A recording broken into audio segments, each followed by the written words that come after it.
C'était les grands titres de l'actualité. Voici le journal en détail.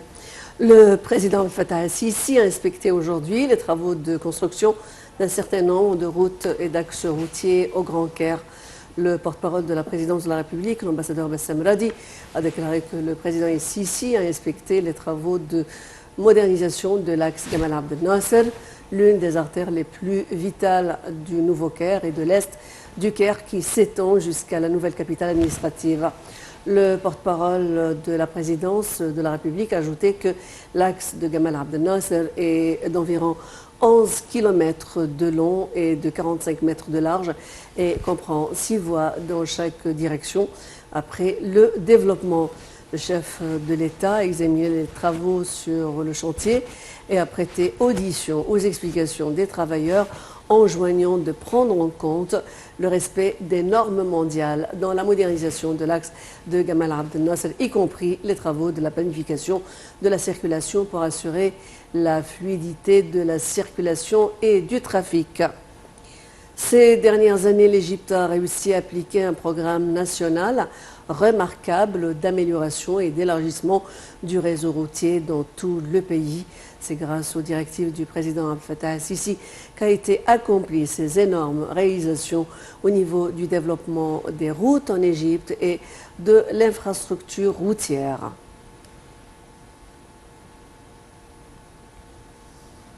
Ces dernières années également, la réalisation égyptienne dans le dossier des bidonvilles a abouti à mettre fin au dossier des logements insalubres, à démolir toutes les zones dangereuses qui constituent une menace pour ses habitants et à les transférer vers d'autres endroits ou à les remettre à leur place après les avoir reconstruites. Un commentaire. Le Fonds du développement urbain, anciennement Fonds de développement des zones informelles. Le décret présidentiel numéro 305 de l'an 2008 a été publié concernant la création du Fonds de développement des zones bidonvilles affilié à la présidence du Conseil des ministres. Le fonds vise à identifier et à développer les zones bidonvilles et à les développer et à élaborer le plan nécessaire à leur aménagement urbain et de leur fournir les services publics de base tels que l'eau, le drainage et l'électricité. Le fonds exerce ses fonctions en coordination avec les ministères, les autorités concernées et les administrations locales et ces autorités lui fournissent les informations, l'expertise et l'assistance nécessaires. Le fonds est dirigé par un conseil d'administration formé sous la présidence du ministre d'État du Développement local et composé de 6 membres représentant les ministères des Finances, de l'Électricité et de l'Énergie, de la coopération internationale et du développement économique, de la solidarité sociale, du logement et des services publics et du développement urbain. En outre de 3 experts et 3 représentants des institutions de la société civile, du secteur privé et des ONG choisis par le Premier ministre. Les tâches du Fonds de développement des zones bidonvilles comprennent ce qui suit. Identifier les bidonvilles dans toute la République arabe d'Égypte. Classifier des bidonvilles par le biais des comités techniques. Adopter des politiques générales pour le développement des zones dangereuses. Superviser l'élaboration des plans d'urbanisme pour les zones dangereuses. Élaborer un plan d'aménagement des bidonvilles selon les plans d'urbanisme avec comme priorité la suppression des zones dangereuses. Suivre la mise en œuvre des plans d'aménagement urbain des bidonvilles en collaboration avec les gouvernorats. Encourager la société civile et le secteur public à contribuer au développement des bidonvilles, identifier les établissements et unités implantés en zone dangereuse, élaborer un plan pour retirer les bâtiments et les installations érigées dans les zones dangereuses, mettre à disposition d'abris pour ceux dont l'évacuation est décidée. Préparer des rapports périodiques sur les résultats des travaux des comités techniques spécialisés pour prendre les mesures nécessaires à l'aménagement et au développement des zones dangereuses.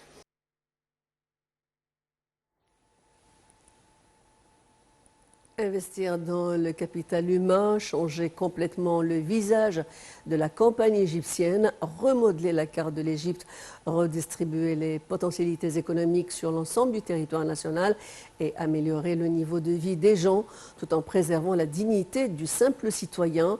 Telle est la philosophie du projet national Haya Karima ou vie décente. Le point.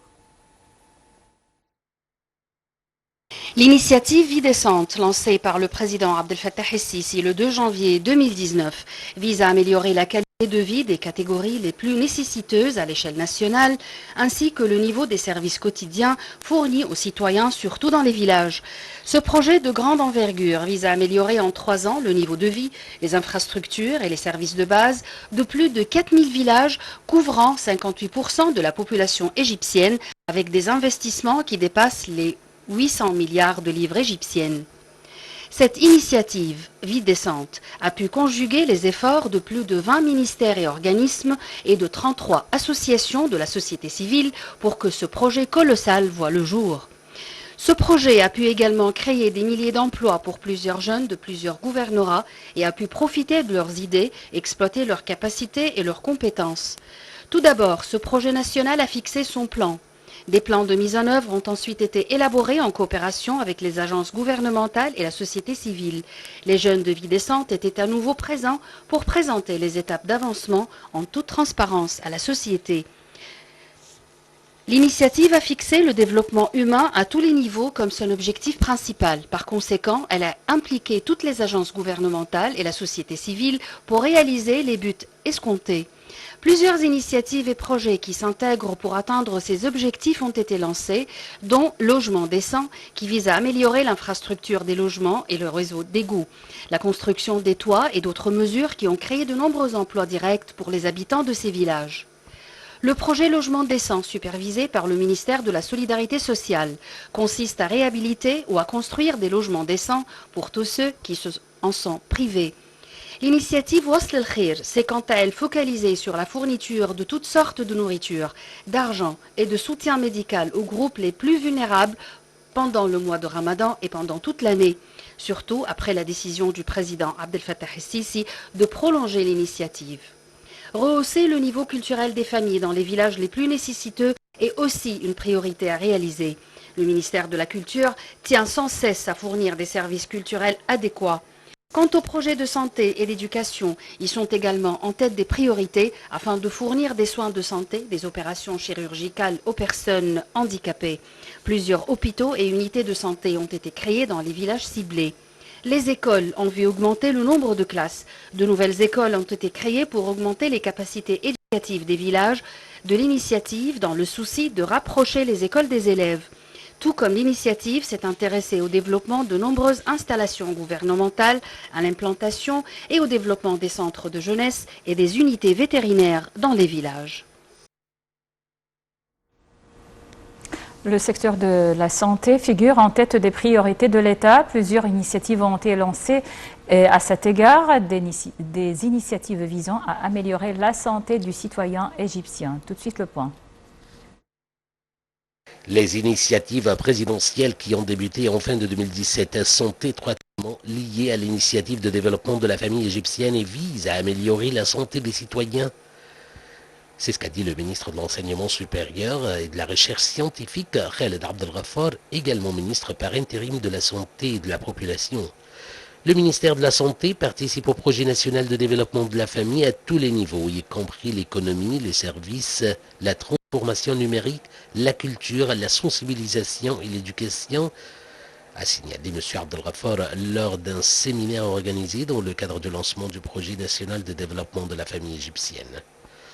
Au cours des 7 dernières années, les investissements de l'Égypte dans le secteur sanitaire ont augmenté 300 fois par rapport à 2013, a-t-il indiqué, expliquant que le budget destiné au ministère de la Santé est passé de 32 milliards de livres égyptiennes à 108 milliards, en hausse de 300%.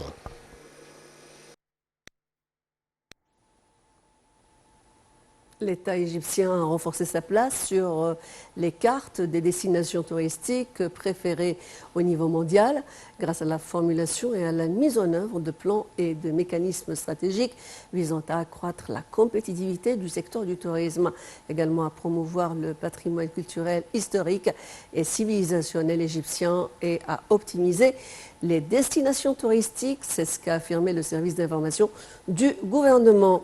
Cela a contribué à attirer des touristes du monde entier. L'État égyptien a renforcé sa place sur la carte des destinations touristiques préférées au niveau mondial grâce à la formulation et à la mise en œuvre de plans et mécanismes stratégiques visant à accroître la compétitivité du secteur du tourisme, à promouvoir le patrimoine culturel, historique et civilisationnel égyptien et à optimaliser les destinations touristiques, a affirmé le service d'information du gouvernement. Cela a contribué à attirer des touristes du monde entier, notamment avec l'application stricte des mesures de voyage sûres et le renouvellement des certificats internationaux obtenus par les aéroports égyptiens dans les domaines de la qualité et de la sécurité sanitaire, ainsi que du soutien au secteur du tourisme qui est l'un des piliers de l'économie égyptienne. L'Égypte a été classée parmi les 10 premières destinations touristiques au monde en 2022 selon CNN Travel. Elle s'est classée première en Afrique et 51e au niveau mondial sur l'indice de développement des voyages et du tourisme. Le ministre de l'Aviation civile, Mohamed Manor, a précisé que l'Égypte avait appliqué très soigneusement toutes les mesures de précaution dans les aéroports égyptiens grâce à une coordination conjointe entre tous les ministères concernés afin d'offrir tous les moyens de confort et de sécurité aux touristes.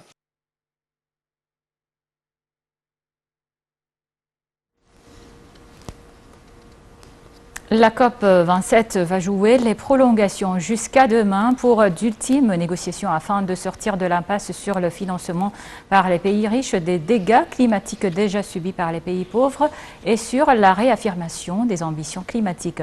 Le président de la conférence sur le climat et ministre égyptien des Affaires étrangères, Sameh Choukri, a appelé les parties à passer la vitesse supérieure et à travailler ensemble pour résoudre ces questions restantes aussi rapidement que possible. Les détails dans ce compte rendu.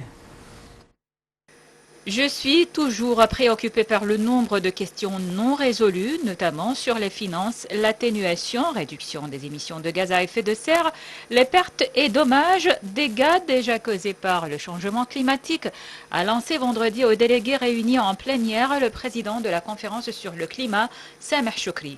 Le ministre égyptien des Affaires étrangères a donc annoncé la prolongation de la COP qui devait s'achever vendredi à samedi. Il a appelé les parties à passer la vitesse supérieure et à travailler ensemble pour résoudre ces questions restantes aussi rapidement que possible. Les travaux de la conférence ouverte le 6 novembre à Sharm el-Sheikh butent depuis plusieurs jours sur les mêmes questions. Les pays riches étaient depuis des années très réticents à l'idée d'un financement spécifique, mais tard jeudi, l'Union européenne a fait une ouverture. L'Union européenne a accepté le principe d'un fonds de réponse aux pertes et dommages assorti de conditions, notamment qu'il soit réservé aux plus vulnérables et ait une base de contributeurs élargie.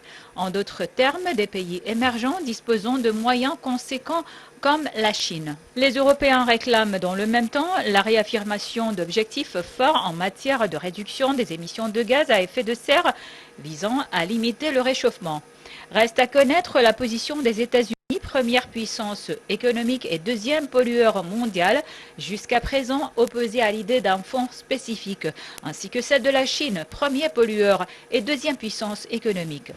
La présidence égyptienne a par ailleurs publié vendredi matin un nouveau projet de texte final sur un autre chapitre délicat, la réduction accrue des émissions responsables du réchauffement. Le nouveau texte réaffirme la résolution à poursuivre les efforts pour limiter la hausse des températures à 1,5 degré, se référant clairement aux objectifs de l'accord de Paris. Côté énergie, le texte réaffirme la nécessité de réduire l'utilisation du charbon sans système de capture de CO2 et s'attaque aux subventions inefficaces aux énergies fossiles.